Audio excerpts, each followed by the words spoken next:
नमस्कार, श्याम रंगीला YouTube channel में आपका स्वागत है। ये वीडियो झारखंड के खूंटी जिला के तोरपा प्रखंड का है। बसंत पंचमी या श्री पंचमी हिंदू त्योहार है। इस दिन विद्या की देवी सरस्वती, कामदेव और विष्णु की पूजा की जाती है। यह पूजा विशेष रूप से भारत, बांग्लादेश, नेपाल और कई राष्ट्रों में बड़े उल्लास से मनाई जाती है। इस दिन पीले वस्त्र धारण करते हैं। सरस्वती हिंदू धर्म की प्रमुख वैदिक एवं पौराणिक देवियों में से हैं।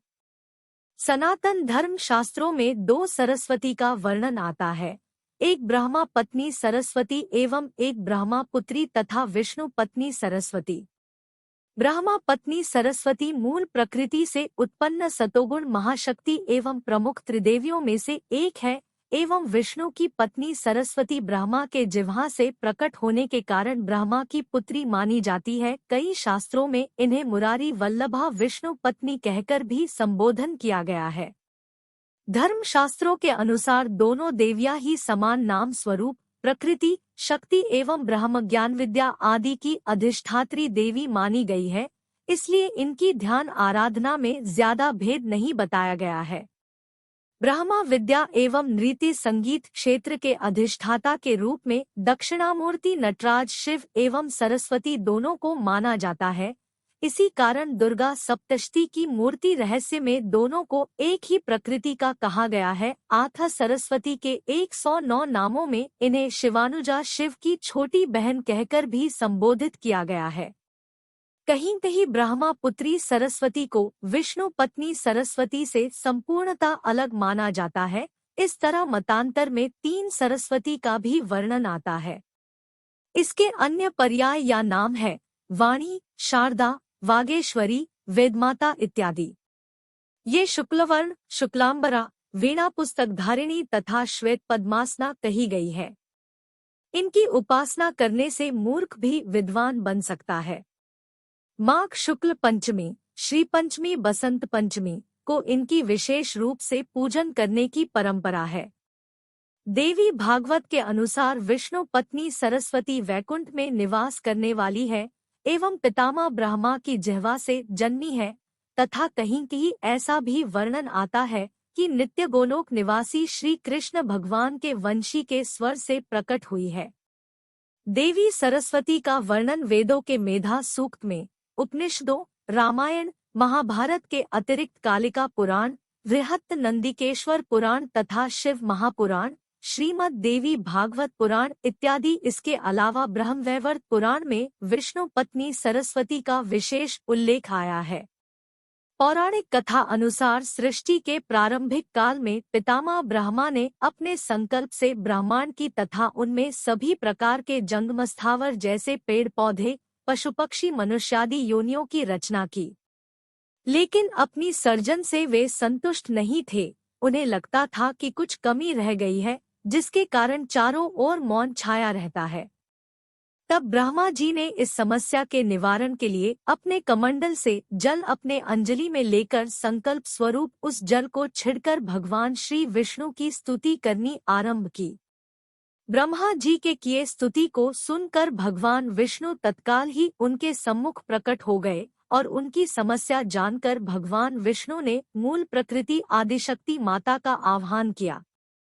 विष्णु जी के द्वारा आह्वान होने के कारण मूल प्रकृति आदिशक्ति वहां तुरंत ही ज्योति पुंज रूप में प्रकट हो गई। तब ब्रह्मा एवं विष्णु जी ने उन्हें इस संकट को दूर करने का निवेदन किया।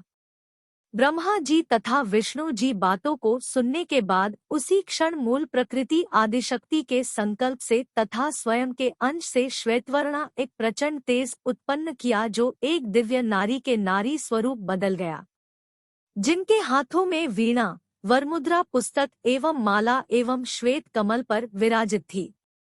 मूल प्रकृति आदिशक्ति के शरीर से उत्पन्न तेज से प्रकट होते ही उस देवी ने वीणा का मधुरनाद किया, जिससे समस्त राग रागिनियां संसार के समस्त जीव जंतुओं को वाणी प्राप्त हो गई।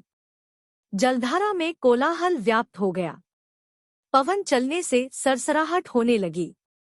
तब सभी देवताओं ने शब्द और रस का संचार कर देने वाली उन देवी को ब्रह्मा ज्ञान विद्या वाणी संगीत कला की अधिष्ठात्री देवी सरस्वती कहा गया।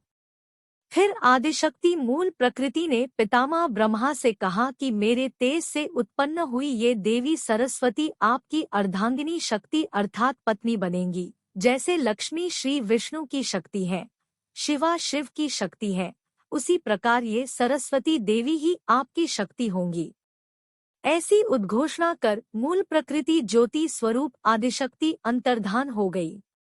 इसके बाद सभी देवता सृष्टि के संचालन में संलग्न हो गए।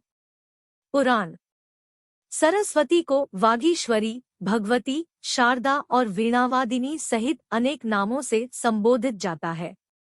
ये सभी प्रकार के ब्रह्मा विद्या बुद्धि एवं वाक प्रदाता है। संगीत की उत्पत्ति करने के कारण ये संगीत की अधिष्ठात्री देवी भी है। ये परम चेतना है।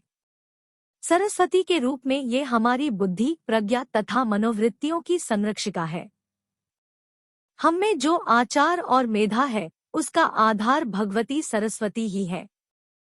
इनकी समृद्धि और स्वरूप का वैभव अद्भुत है। कई पुराणों के अनुसार नित्य गोलोक निवासी श्री कृष्ण भगवान ने सरस्वती से प्रसन्न होकर कहा कि उनकी बसंत पंचमी के दिन विशेष आराधना करने वालों को ज्ञान विद्या कला में चरम उत्कर्ष प्राप्त होगी। इस उद्घोषणा के फलस्वरूप भारत में वसंत पंचमी के दिन ब्रह्म विद्या की अधिष्ठात्री देवी सरस्वती की पूजा होने की परंपरा आज तक जारी है। सरस्वती देवी के अन्य नामों में शारदा, वीणावादिनी, वीणापाणी आदि कई नामों से जाना जाता है। सरस्वती को साहित्य, संगीत, कला की देवी माना जाता है। उसमें विचारणा, भावना एवं संवेदना का त्रिविध समन्वय है। वीणा संगीत की, पुस्तक विचारणा की और हंस वाहन कला की अभिव्यक्ति है। लोक चर्चा में सरस्वती को शिक्षा की देवी माना गया है। शिक्षा संस्थाओं में वसंत पंचमी को सरस्वती का जन्मदिन समारोह पूर्वक मनाया जाता है। पशु को मनुष्य बनाने का, अंधे को नेत्र मिलने का श्रेय शिक्षा को दिया जाता है। मनन से मनुष्य बनता है। मनन बुद्धि का विषय है। भौतिक प्रगति का श्रेय बुद्धिवर्चस को दिया जाना और उसे सरस्वती का अनुग्रह माना जाना उचित भी है। इस उपलब्धि के बिना मनुष्य को नरवानरों की तरह वनमानुष जैसा जीवन बिताना पड़ता है। शिक्षा की गरिमा, बौद्धिक विकास की आवश्यकता जनवरी से जनवरी को समझाने के लिए सरस्वती अर्चना की परंपरा है। माँ सरस्वती सिर पर मुकुट पहने होती है और बिना को बजाते हुए दिखाई देती है। मुकुट उनकी राय, सत्ता और शक्ति को प्रतिष्ठित करता है, जबकि बिना उनकी कला और संगीत का प्रतीक है। माँ सरस्वती का वाहन हंस होता है। हंस ज्ञान और अद्भुत का प्रतीत होता है। इसके साथ ही हंस के सामर्थ्य और गति माँ सरस्वती के ज्ञान और कला की प्रतिष्ठा करती है। माँ सरस्वती की पूजा की जाती है। माँ सरस्वती की पूजा करने से विज्ञान, कला, विद्या, वाणी, बुद्धि, संगीत की प्राप्ति होती है। पूजा में उनकी मूर्ति चालीसा, आरती और मंत्रों का जाप करते हैं। सरस्वती के एक मुख, चार हाथ है। मुस्कान से उल्लास, दो हाथों में वीणाभाव संचार एवं कलात्मकता की प्रतीक है। पुस्तक से ज्ञान और माला से ईशनिष्ठा सात्विकता का बोध होता है। वाहन राजहंस सौंदर्य एवं मधुर स्वर का प्रतीक है। इनका वाहन राजहंस माना जाता है और इनके हाथों में वीणा, वेद ग्रंथ होती है। भारत में कोई भी शैक्षणिक कार्य के पहले इनकी पूजा की जाती है। इसका सामान्य तात्पर्य तो इतना ही है कि ये लोग अधिक मनोयोग एवं उत्साह के साथ अध्ययन में रुचिपूर्वक संलग्न हो गए और अनुत्साह की मनस्थिति में प्रसुप्त पड़े रहने वाली मस्तिष्कीय क्षमता को सुविकसित कर सकने में सफल हुए होंगे। इसका एक रहस्य यह भी हो सकता है, श्रद्धा और तन्मयता के समन्वय से की जाने वाली साधना प्रक्रिया एक विशिष्ट शक्ति है। शुक्लवर्ण वाली, संपूर्ण चराचर जगत में व्याप्त आदिशक्ति परब्रह्म के विषय में किए गए विचार एवं चिंतन के सार रूप परम उत्कर्ष को धारण करने वाली, बुद्धि प्रदान करने वाली, सर्वोच्च ऐश्वर्य से अलंकृत, भगवती शारदा सरस्वती देवी की मैं वंदना करती हूँ।